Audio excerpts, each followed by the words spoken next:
तो हेलो बच्चों, स्वागत है आपका आपके अपने YouTube channel maths by Abhishek sir में। तो बच्चों, आज के इस वीडियो में हम जानेंगे NCERT गणित कक्षा 10 के प्रमेय 1.3 और 1.4 और प्रश्नावली 1.3 के प्रश्न संख्या 1 को।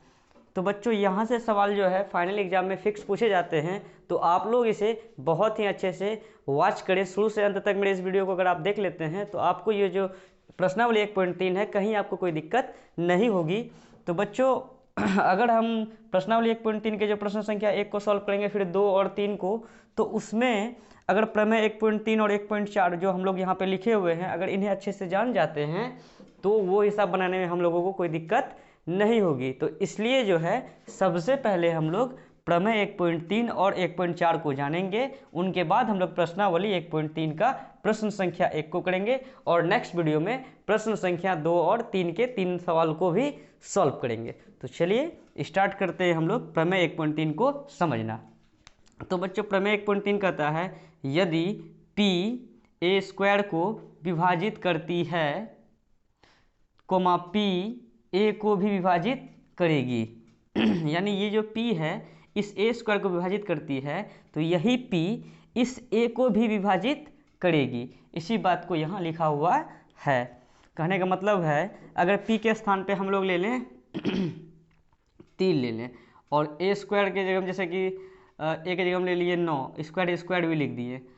अगर ये 3 9 के स्क्वायर को विभाजित करती है, तो यही 3 इस केवल 9 को भी विभाजित करेगी। वही बात यहाँ लिखा हुआ है, यदि p a² को विभाजित करती है तो यही p इस a को भी विभाजित करेगी। इसी बात को यहाँ पे अच्छे तरह से लिखा हुआ है। तो इसका मतलब 3 9 के स्क्वायर को विभाजित करती है, तो यही 3 यानी ये p ये 3 इस 9 को भी विभाजित करेगी।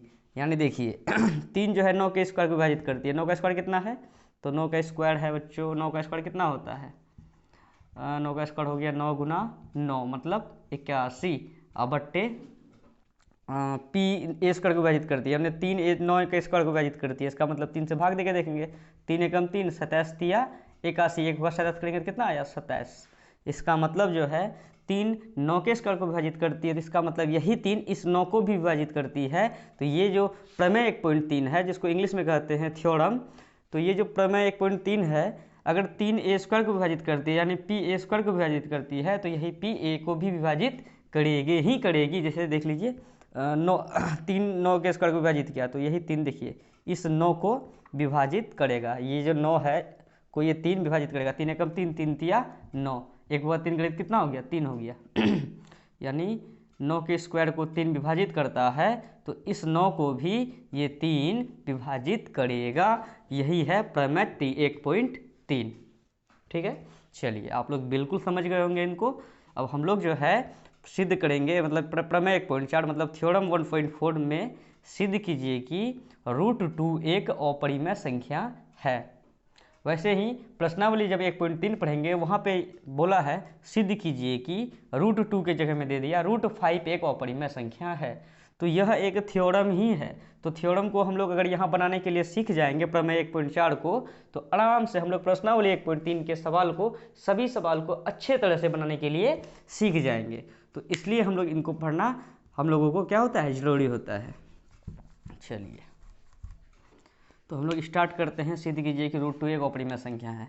तो इनमें क्या करना पड़ता है कि अगर बोला है √2 एक अपरिमेय संख्या सिद्ध करने, इनको इनका उल्टा मान लेना है। यानी √2 बोला है अपरिमेय सिद्ध करने, तो मान लीजिए इसको √2 एक परिमेय संख्या है। ये पहला स्टेप है। तो चलिए इसको हम लोग सॉल्व स्टार्ट करते हैं करना। तो लिख देते हैं, माना कि √2 एक परिमेय संख्या है। ठीक है, यानी सिद्ध करने बोला अपरिमेय, मान लिए परिमेय। और ये परिमेय हम लोगों को पता है कि √2 एक अपरिमेय संख्या है, मगर इनको सिद्ध करके दिखाना है। ठीक है, तो इसका जो प्रोसेस है, सबसे पहले जो √2 अपरिमेय है इसको मान लिए परिमेय, और बीच में ऐसा मतलब काम करा जाएगा कि हमें पता चल जाएगा लास्ट में कि ये √2 जो हम लोग माने हैं परिमेय संख्या, ये गलत माने हैं। और लिख देंगे अतः √2 एक परिमेय संख्या है और कैसे √2 एक अपरिमेय संख्या है, कैसे क्या हुआ यहाँ पे, यहाँ क्या क्या करेंगे, तो उनको हम लोग सीखते हैं। तो सबसे पहली बात तो √2 एक हम लोग परिमेय संख्या माने हैं, तो इसका मतलब है, तो हम लोग लिख सकते हैं √2 बराबर a/b, यानी जहाँ जो है इस a और b, जहाँ a और b क्या हो, सह अभाज्य संख्या हो, यानी यहाँ जो a/b लिखे हैं ये सबसे सिंपलेस्ट फॉर्म है, इससे कम सिंपलेस्ट फॉर्म नहीं हो सकता। जैसे कि 1/2 ये सिंपलेस्ट फॉर्म में है, क्योंकि इसको और भी संख्या से नहीं कटा सकते। जैसे कि अगर लिखते 3/9, ये सिंपलेस्ट फॉर्म में नहीं है, तो इसको करना चाहेंगे सिंपलेस्ट फॉर्म में तो कैसे होगा, 3 एकम 3, 3 तिया 9। अब जो ये 1/3 है ये प्रॉपर जो है सिंपलेस्ट फॉर्म में है। जैसे कि 2/4 ले लेंगे तो ये सिंपलेस्ट फॉर्म में नहीं है, इसको बनाएंगे तो 2 एकम 2, 2 दूनी 4, तो 1/2 ये कौन सा हो गया, ये हो गया सिंपलेस्ट फॉर्म में। तो इससे अधिक कटा नहीं सकते हैं, तो उसी टाइप से लिखे हैं √2 बराबर a/b। तो यहाँ जो a b है कौन सी संख्या होना चाहिए, सहअभाज्य संख्या। सहअभाज्य संख्या कहने का मतलब है कि a और b का जो HCF होगा कितना होगा, 1 होगा, यानी a और b सबसे सिंपलेस्ट फॉर्म है। यहाँ पर हम और भी संख्या से a और b को नहीं कटा सकते हैं। जैसे 1/7, क्या ये सिंपलेस्ट फॉर्म है, बिल्कुल सिंपलेस्ट फॉर्म है, क्योंकि 7/49 लिखते हैं, ये सिंपलेस्ट फॉर्म में नहीं है। तो 7 एकम 7, 7 सत्ते 49, तो इसको सिंपलेस्ट फॉर्म में हम लोगों को लाना पड़ता। तो जैसे a/b है ये सबसे सिंपलेस्ट फॉर्म है, इसी बात को हम लोगों ने लिखा है। मतलब कि माना कि √2 एक परिमेय संख्या है, उसके बाद लिख दिए √2 बराबर a/b, जहाँ जो है a b सहअभाज्य संख्या है। या इस बात को ऐसे भी हम लोग लिख सकते हैं, ये अगर भाषा नहीं लिखना है तो लिख दीजिए, जहाँ a, b का जो HCF होगा कितना होगा, वो 1 के बराबर होगा। यानी ये इतना सा का बात भी अगर हम लिख देते हैं तो इतना बड़ा लाइन का ही बात करेगा। जैसे कि जहाँ a और b सहअभाज्य संख्याएं हो, या जहाँ a और b का जो HCF है कितना हो, 1 हो, तो वो क्या कहलाएगा, तो वो सहअभाज्य संख्याएं कहलाएगा। यानी इससे ज़्यादा सिंपलेस्ट फॉर्म नहीं हो सकता है, और भी कोई संख्या से ये नहीं कटेगा। ठीक है, चलिए अब जो है हम लोग करते क्या हैं कि दोनों तरफ क्या करेंगे, वर्ग करेंगे। जब तक हम लोग रूट से बाहर निकालेंगे नहीं कोई संख्या को, तब तक हमारा हिसाब थोड़ा सा क्या होगा, बनने में दिक्कत होगा। तो करते क्या है, दोनों तरफ वर्ग कर देते हैं। तो दोनों तरफ वर्ग करने पर, और यहाँ जो हम लोग ब्रैकेट में लिखे हैं 2 जगह, तो किसी एक बात को ही लिखना है, या तो इसको लिखिएगा या तो इसको लिखिएगा, दोनों बात सही है, दोनों एक ही बात है, तो किसी एक को ही लिखना है। जैसे इसको लिखिएगा तो इसको नहीं लिखिएगा, या इसको लिखिएगा तो इसको नहीं लिखिएगा। तो अभी हम लोग जो है √2 बराबर a/b लिखे हैं, और दोनों तरफ क्या कर रहे हैं, तो वर्ग कर रहे हैं। तो √2 का भी वर्ग करेंगे और a/b का भी वर्ग करेंगे। ठीक है, चलिए, रूट और स्क्वायर कटता है तो लिख दिए 2 ही, बराबर a का स्क्वायर b का स्क्वायर b स्क्वायर, क्योंकि ये जो स्क्वायर है a के लिए भी है और b के लिए भी है, इनके नीचे गुणज क्या है, 1 है। अब कोना कोनी हम लोग गुना करते हैं, तो b स्क्वायर गुना 2 करेंगे तो हो जाएगा 2b स्क्वायर, बराबर है, बराबर लिख दिए। a स्क्वायर गुना 1 करेंगे तो एक a स्क्वायर 1 लिखा रह जाता है। अब बताइए 2 इसमें यहाँ क्या किस में है, तो गुना में है, उधर लेके जाएंगे तो भाग में जाएगा, तो b स्क्वायर बराबर लिखेंगे a²/2। ठीक है, अब यहाँ आप लोग देखिए, यहाँ पर क्या है, a², तो a² किससे भाग लग रहा है, 2 से, तो इसका मतलब है ये जो 2 है a को विभाजित करेगा। प्रमेय 1.3 में यही पढ़ाए हैं कि अगर ये जो p है a² को विभाजित करता है, तो यही p इस a को भी विभाजित करेगा, यही p इस a को भी विभाजित करेगा। वही बात है यहाँ, अगर ये 2 a² को विभाजित करता है तो यही 2 इस केवल a को भी विभाजित करेगा। ठीक है, तो प्रमेय 1.3 से हम लोग लिख देंगे, चूँकि 2 जो है 2 a² को विभाजित करता है, इसीलिए 2 जो है ये 2 अगर a² को विभाजित करता है तो यही 2 केवल इस a को भी विभाजित करेगा, तो 2a को भी विभाजित करेगा। यहाँ तक तो कोई दिक्कत नहीं है। चलिए, थोड़ा जगह का दिक्कत है, इसीलिए हम लोग थोड़ा छोटा छोटा लिख रहे हैं। तो जो है देखिए, अब 2a² को विभाजित किया, यानी ए स्क्वायर को अगर ये 2 विभाजित कर रहा है तो इसका आंसर कितना आ रहा है, तो इसका आंसर बी स्क्वायर आ रहा है। मगर ये 2 अगर ए को विभाजित करेगा तो इसका आंसर कितना आएगा पता नहीं है। मतलब कहने का ये है कि अगर 3 के स्क्वायर को अगर 3 विभाजित करता है, तो 3 के स्क्वायर को अगर 3 विभाजित करता है तो देखते हैं 3 का स्क्वायर कितना हुआ 9, बट 3 करेंगे तो कितना आया 3 एकम 3, 3 तिया 9, एक हुआ 3 करेंगे तो 3। तो इसका मतलब ये जो 3 का स्क्वायर को अगर भाग दिए 3 से तो आया कितना आंसर 3। तो अगर ये 3 को इस 3 से केवल भाग देंगे तो 3 को इस 3 से ही भाग देते तो आंसर कितना आता है 1 आता है। तो आंसर बदला कि नहीं बदला, यहाँ पर कितना आया 3 आया, और यहाँ 3 के स्क्वायर को भाग दिए तो यहाँ 3 आया 3 से, और यहाँ केवल 3 को 3 से भाग दिया तो आंसर कितना आया 1 आया। उसी टाइप से यहाँ a के स्क्वायर को अगर 2 से भाग देते हैं तो b स्क्वायर आंसर आता है। तो इसका मतलब अगर इस a को अगर ये 2 से भाग देंगे तो इसका मतलब क्या कि यही b स्क्वायर आंसर आएगा, नहीं, क्योंकि यहाँ देख रहे हैं हम लोग 3 के स्क्वायर को अगर 3 से भाग दे रहे हैं तो 3 आ रहा है, केवल अगर 3 को 3 से भाग देंगे तो 1 आया। उसी टाइप से a स्क्वायर को अगर 2 से भाग देते हैं तो b स्क्वायर आ रहा है, तो इस a को केवल 2 से भाग देंगे तो b स्क्वायर ही आएगा, ऐसा नहीं होगा। तो क्या आएगा ये तो हमें पता नहीं है, तो हम लोग जो है मान लेते हैं। तो जो है जैसा हम लोगों को तो पता ही नहीं है कि a को अगर हम लोग 2 से भाग देते हैं तो इसका आंसर मान के चलते हैं c आ गया। अभी पता है नहीं तो अपने मन से c मान लिए, ठीक है, कोई दिक्कत है। समझे यहाँ का बात कि a स्क्वायर को अगर 2 से भाग देते हैं तो b स्क्वायर आता है, तो इस a को अगर 2 से भाग देंगे तो यही b स्क्वायर नहीं आएगा, तो कुछ और आंसर आएगा। तो जो आंसर आएगा वो हम लोग मान लिए हैं c, हमें पता नहीं था। अब इसके नीचे कुछ नहीं तो 1 है, आप कोना कोनी गुना कर सकते हैं। 1 गुना 1 करेंगे तो a लिख दिए, बराबर है बराबर लिख दिए, 2 गुना c करेंगे तो 2c हो गया, ठीक है। अब देखिए यहाँ पर जो b स्क्वायर बराबर a स्क्वायर बटे 2 लिखे हैं, इनको हम लोग मान लीजिए 1, और क्यों माने हैं वो भी आप लोगों को अभी पता चल जाएगा। फिलहाल इनको मान लीजिए समीकरण 1, और यहाँ पर a का मान कितना आया है 2c। तो समीकरण 1 में यहाँ पर a स्क्वायर जो लिखा हुआ है a के स्थान पे इस a का मान रख देना है। तो लिख देंगे समीकरण 1 में a का मान रखने पर, ठीक है।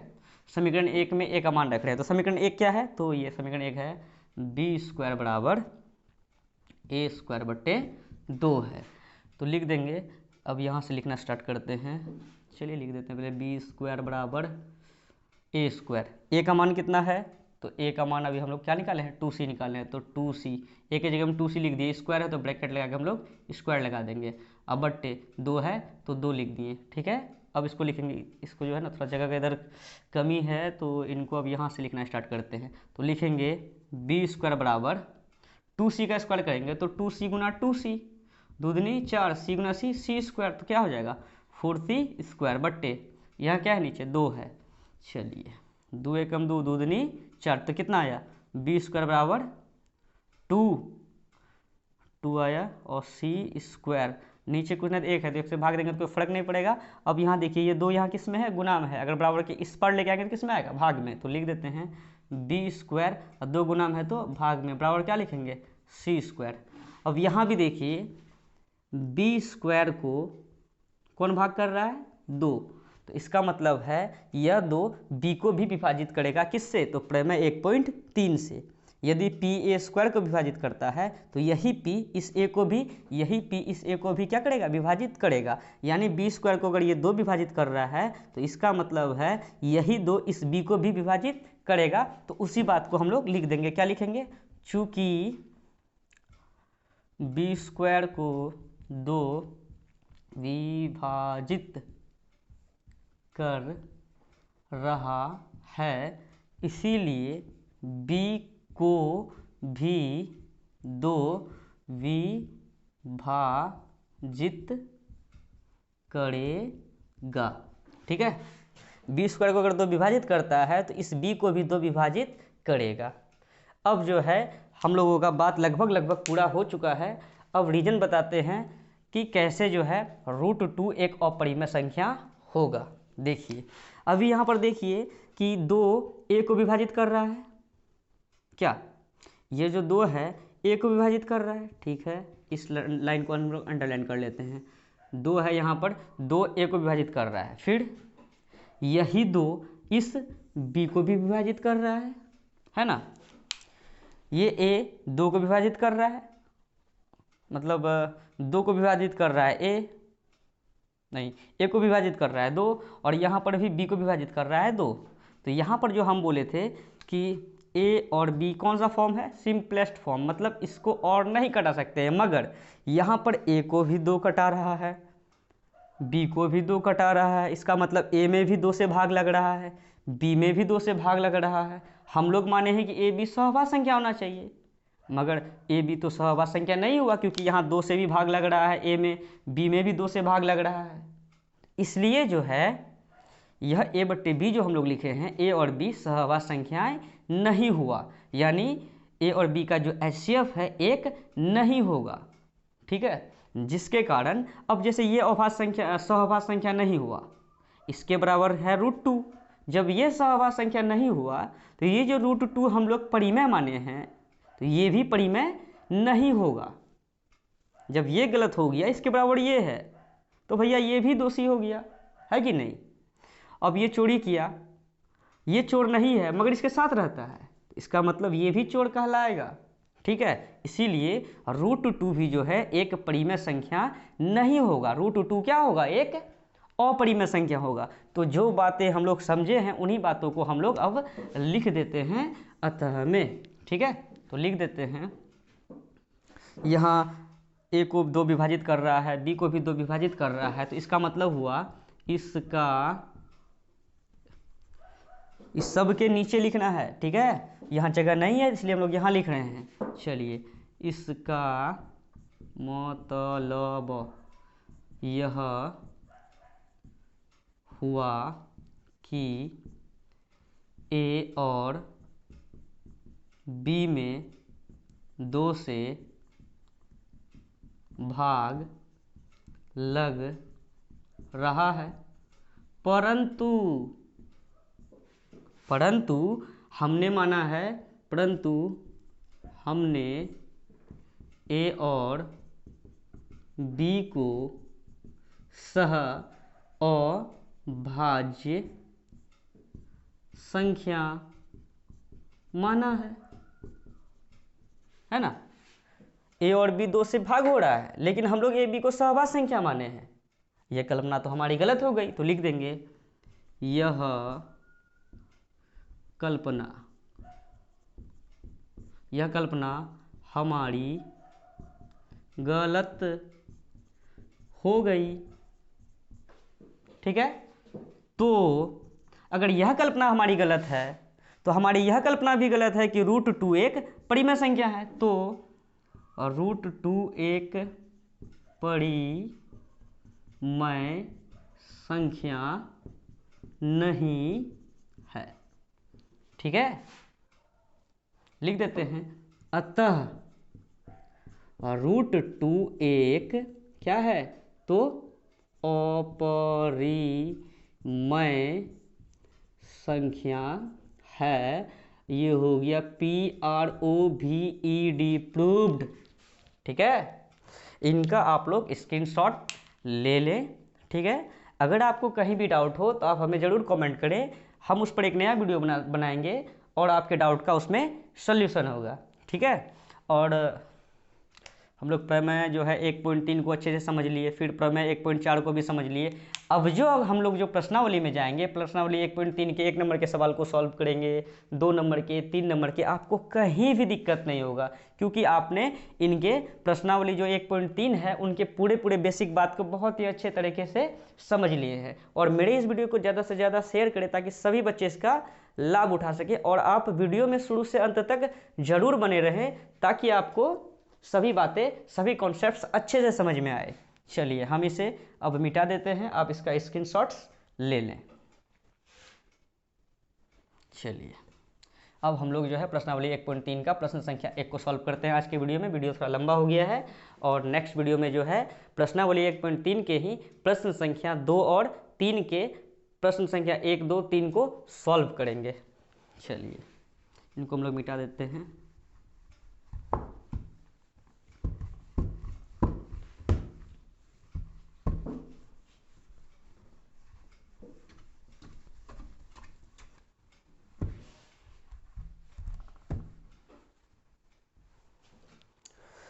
तो प्रश्नावली 1.3 का प्रश्न संख्या 1 बोल रहा है सिद्ध कीजिए कि, मतलब ये हो गया प्रश्न 1, बोल रहा है सिद्ध कीजिए कि √2 हम लोग अभी सिद्ध किए, तो बोला है यहाँ पे √5 एक अपरिमेय संख्या है। एक बार हम लोग देख लेते हैं बुक में कि बोला है प्रश्नावली 1.3 में सिद्ध कीजिए कि √5 एक अपरिमेय संख्या है। ठीक है, ये हो गया प्रश्न संख्या 1। प्रश्नावली 1.3 का प्रश्न संख्या 1 कह रहा है कि सिद्ध कीजिए कि √5 एक अपरिमेय संख्या है। जैसे हम लोग √2 को सिद्ध किए कि अपरिमेय संख्या कैसे है, वैसे ही हम लोग सिद्ध करेंगे √5 अपरिमेय संख्या कैसे है। मतलब रूट के अंदर में अगर हम लोग लिख दिए अभाज्य संख्याएं, यानी जैसे √2 अभाज्य संख्या है, जैसे 2 क्या है अभाज्य संख्या है। रूट के अंदर में अगर हम ले लें √2 अभाज्य संख्या नहीं है, √2 अपरिमेय संख्या है। अभाज्य संख्या किसे कहते हैं? जो 1 से कटे अपने आप से कटे, यानी किसी संख्या से ना कटे, यानी जिनका केवल 2 गुणनखंड हो। जैसे 5 लेते हैं, इनका 2 ही गुणनखंड होगा। √5 हो गया जैसे रूट के अंदर में अगर अभाज्य संख्या लेते हैं तो वो जो है हम लोग जो है उसे कहते हैं अपरिमेय संख्या। जैसे √7 ले सकते हैं। रूट अगर 9 ले लिए तो 9 का मतलब है कि √9 का इसका वर्गमूल कितना आ गया? 3 आ गया। नीचे में कुछ क्या 1 है, p/q के रूप में हो गया। और pq पूर्णांक भी है, ये तो परिमेय संख्या ऐसे सिद्ध कर देंगे हम लोग। लेकिन ऐसा नहीं देगा, वैसा ही संख्या देगा। मतलब अंदर में कौन सा संख्या देगा? तो अभाज्य संख्या देगा, क्योंकि 9 भाज्य संख्याएं था, इसलिए 9 नहीं देगा आपको। जैसे कि दे सकता है √7 दे सकता है, √7 तो लिख दिए थे, √11 दे सकता है, √13 दे सकता है। तो सभी हिसाब जितना भी √2, √5, √7, √11, √13, यानी रूट के अंदर में जितने भी अभाज्य संख्या हैं सभी हिसाब को हम लोग, जैसे अभी हम लोग प्रमेय 1.4 को सिद्ध किए वैसे ही सिद्ध करेंगे। अभी फिलहाल जो है हम लोग प्रश्नावली 1.3 के 1 नंबर के सवाल को सॉल्व करते हैं।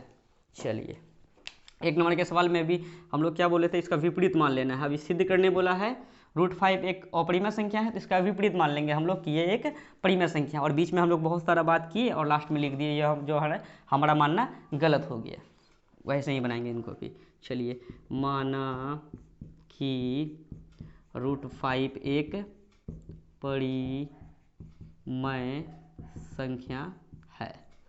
यदि √5 एक परिमेय संख्या है तो इसका मतलब √5 बराबर हम लोग लिख सकते हैं a/b, जहाँ जो है a और b का जो HCF होगा, यानी ये भैया वो बात को अगर नहीं लिखना है तो लिख देंगे जहाँ a और b सह अभाज्य संख्याएं हैं।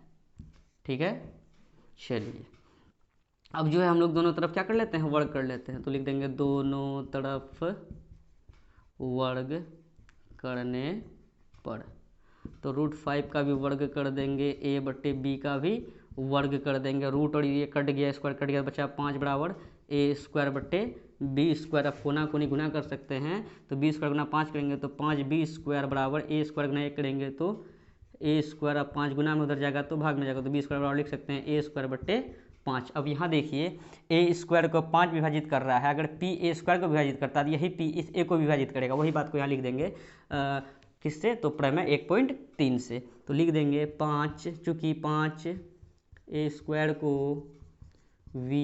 विभाजित करता है, इसीलिए 5 जो है a को भी विभाजित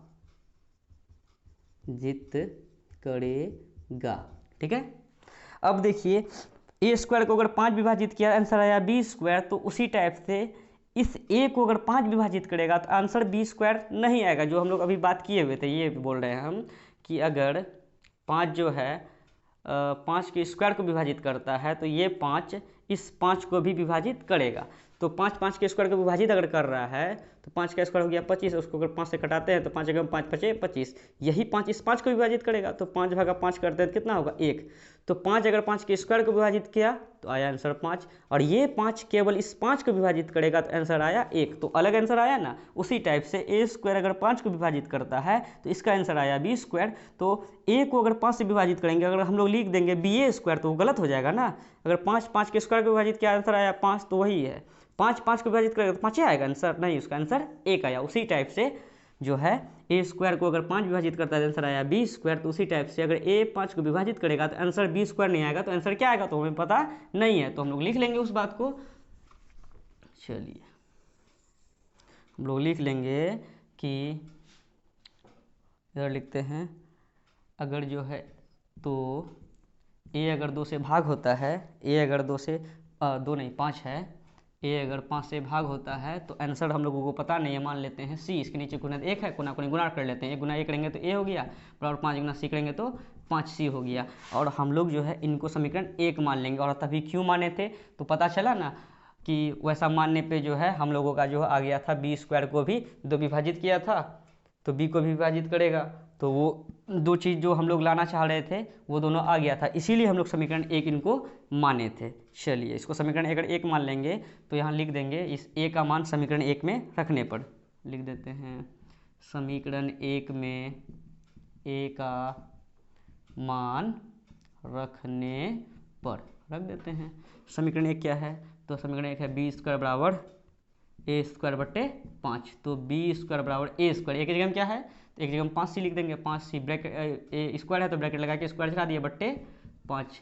चलिए या यहाँ से लिखते हैं बी स्क्वायर बराबर 5c का स्क्वायर करेंगे तो 5c का स्क्वायर 5 दूनी 10 नहीं कर दीजिएगा, 5c का स्क्वायर का मतलब 5 गुना 5c गुना 5c मतलब 25c स्क्वायर बट्टे 5, 5 एकम 5 5 25, तो क्या हो गया ये आप बी स्क्वायर बराबर लिख सकते हैं 5c स्क्वायर, 5 गुना c स्क्वायर करेंगे तो 5c स्क्वायर एक भाग उतना करेंगे तो उतने हो जाएगा।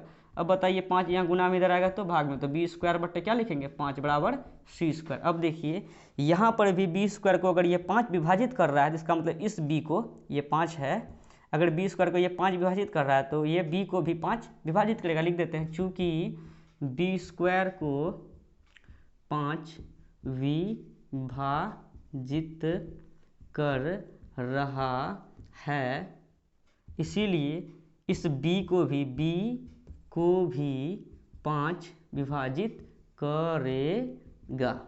ठीक है, तो अब सोचने वाला लाइन ये है कि 5 जो है ये 5 ए को विभाजित कर रहा है और यही 5 बी को भी विभाजित कर रहा है, ये 5 ए को विभाजित कर रहा है और बी को विभाजित कर रहा है, और यहाँ जो ए बट्टे बी लिखे हैं ये सबसे सिंपलेस्ट फॉर्म है, मगर यहाँ पर जो है ए को 5 भी विभाजित कर रहा है, बी को 5 भी विभाजित कर रहा है। अगर कोई संख्या किसी संख्या को विभाजित कर रहा है तो वो सिंपलेस्ट फॉर्म थोड़ी है, जैसे कि 2/4 है, ये सिंपलेस्ट फॉर्म नहीं है, क्योंकि इसको 2 एकम 2 2 दूनी 4 कर देंगे 1/2, ये पूरा कटा कि नहीं कटा, जब कटेगा तो वो सिंपलेस्ट फॉर्म में नहीं है, अब ये सिंपलेस्ट फॉर्म में है। उसी टाइप से ए बट्टे बी जो हम लोग लिखे हैं, हम लोग यहाँ बोले हैं ए बी क्या है सहभाज्य संख्या, यानी सबसे सिंपलेस्ट फॉर्म है, इससे ज़्यादा नहीं कटा सकते हैं। मगर यहाँ ए में भी 5 से भाग लग रहा है, बी में भी 5 से भाग लग रहा है, यानी 5 ए को विभाजित करता है, इसका मतलब वही ना है कि 5 ए में 5 से भाग लग रहा है, बी में 5 से भाग लग रहा है, इसका मतलब ये सिंपलेस्ट फॉर्म में नहीं है। जब ये सिंपलेस्ट फॉर्म में है नहीं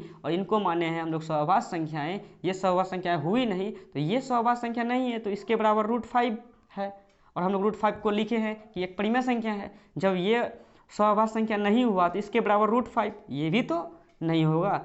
ठीक है, तो इसलिए जो है अगर ए बट्टे बी क्या है चोड़ है, मान के चलते हैं चोड़ है, तो इसका दोस्त कौन है √5। अगर ये चोड़ है, अगर √5 चोड़ नहीं भी है फिर भी ये चोड़ कहलाएगा, क्योंकि चोड़ के साथ घूमता है। इसीलिए जो है अगर ये सहभाज्य संख्या नहीं है तो यह भी जो है एक परिमेय संख्या नहीं होगी, यह भी क्या होगी तो एक अपरिमेय संख्या होगी। तो इनको जो है हम लोग क्या कर लेते हैं मान लेते हैं, अब मान लेते नहीं मतलब इसी बात को लिख देते हैं कि इसका, इनको जो है इन सबों के नीचे में लिखना है, इसका मतलब यह हुआ कि ए और बी सहभाज्य नहीं, इसका मतलब यह हुआ कि ए और बी को 5, इसका मतलब यह हुआ कि ए और बी को 5 विभाजित कर रहा है, विभाजित कर रहा है। ठीक है, ए और बी को 5 विभाजित कर रहा है, परंतु हमने यह माना है कि ए और बी सह अभाज्य संख्याएं हैं। ये तो सहभाज्य संख्या नहीं ना है, तो यहाँ लिख देंगे यह कल्पना हमारी गलत है। तो अगर यह कल्पना हमारी गलत है कि ए और बी सहभाज्य संख्या नहीं है, सहभाज्य संख्या, यहाँ क्या लिख देंगे, यह माना सॉरी देख लेते हैं एक बार। इसका मतलब यह हुआ कि ए और बी को 5 विभाजित कर रहा है, परंतु हमने यह माना है कि ए बी सहभाज्य संख्या है। यह कल्पना हमारी गलत है क्योंकि ए और बी हम लोग माने हैं सहभाज्य संख्या, ये लेकिन सहभाज्य संख्या नहीं है। तो जो है अगर ये सहभाज्य संख्या नहीं हुआ तो इसका मतलब √5 भी क्या है, तो √5 भी एक अपरिमेय संख्या नहीं होगी। ठीक है, तो लिख देंगे अतः √5 एक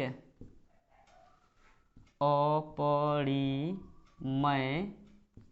संख्या है। इनको लिख देते हैं PROVED प्रूव्ड।